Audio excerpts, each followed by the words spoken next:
There's a price to be paid for combat. This program in Gilroy is called Horses for Heroes, and it's the efforts of a number of volunteers in the VA to help returning combat vets, some of them that are struggling with post-traumatic stress disorder. Horses have a calming effect and a healing power for the young men and women who often have seen far too much, far too soon in their young lives. Roger, I copy. Danger close. How are they danger close to my position, over?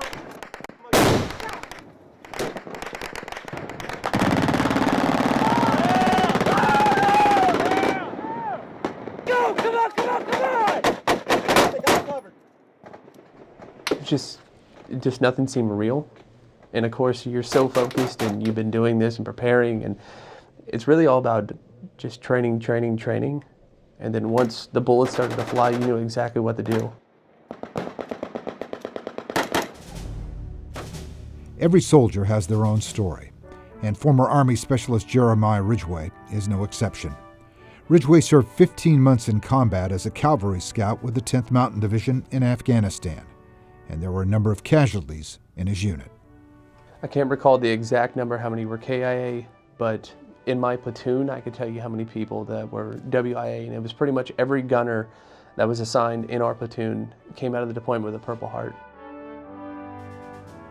Sometimes, the young soldier was driving an armored vehicle, and other times he was simply another ground pounder on foot. Ridgeway would go on to take part in 200 combat missions, including air assaults from helicopters. During his tour of duty, Ridgeway also took part in 9 patrols in elevations over 10,000 feet in the rugged Hindu Kush Mountains in northern eastern Afghanistan.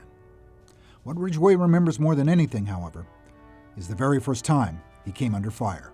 It was just really brief.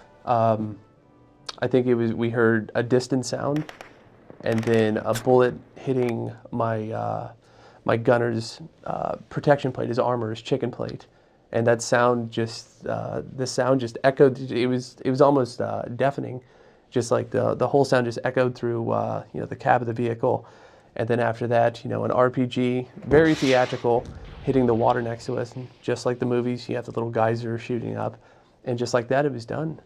Maybe it lasted for 30 seconds, guaranteed less than a minute. So I actually had my first experience with it, but then after that, it only got more dangerous, more intense.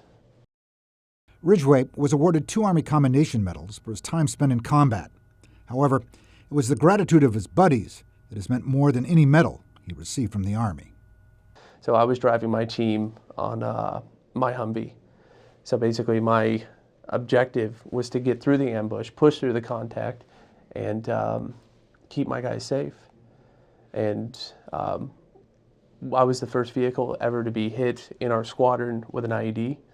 And so we pushed through that contact with RPGs, AK-47s, and of course the IED which sparked it, but actually having someone say thank you for doing your job and keeping them alive. I mean, I don't think there was any greater compliment from my team.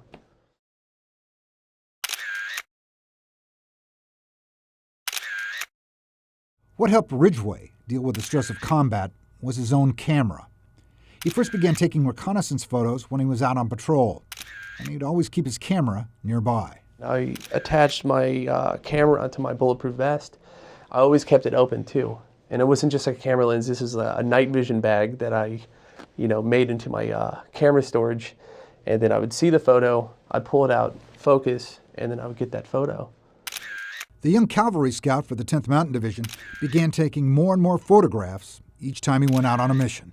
I wanted to capture a contact, as we were, say, driving through it. So hand on the steering wheel, getting shot at, taking pictures. And then I would even be so crafty as to point the camera up as our gunner was laying down suppressive fire, and you're having the links drop from the weapon and everything like that.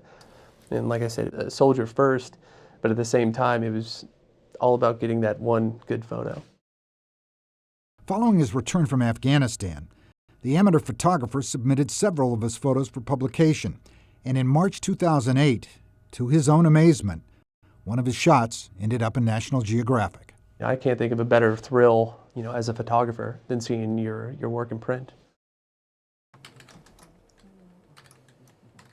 After his discharge from the military, Ridgeway went back to college and he took a part-time job with the Veterans Administration. The former soldier now works as an intake specialist for the VA. Ridgeway's camera helped him in combat, and now working with other vets has helped his transition to civilian life. PTSD is an anxiety disorder. So basically, this could be a seed that was planted in combat after being exposed to a traumatic event. I think it's a lot different, the connection a combat vet has to another combat vet. It doesn't matter if you're World War II, Vietnam, Afghanistan, or Iraq. It's like you still have that camaraderie. I would listen to you more if you were a combat vet and you were telling me about my benefits and how the process is going to run for me and what it's like to receive counseling. So basically, I'm just here to reassure him that everything's going to be okay. As part of his job with the VA, Ridgeway has also been instrumental in working with the Horses for Heroes program for returning combat veterans. We spend 2 hours not really focusing so much on sit-down therapy, real simple format though. 5 minutes, how you been, what were your highs and lows of the week, and then it goes into more the horsemanship. And you're sitting out there, you're connected with one horse, and you start building up that confidence with the horse. And you're working with this one horse that you're building that relationship with, and it's just nothing but positive.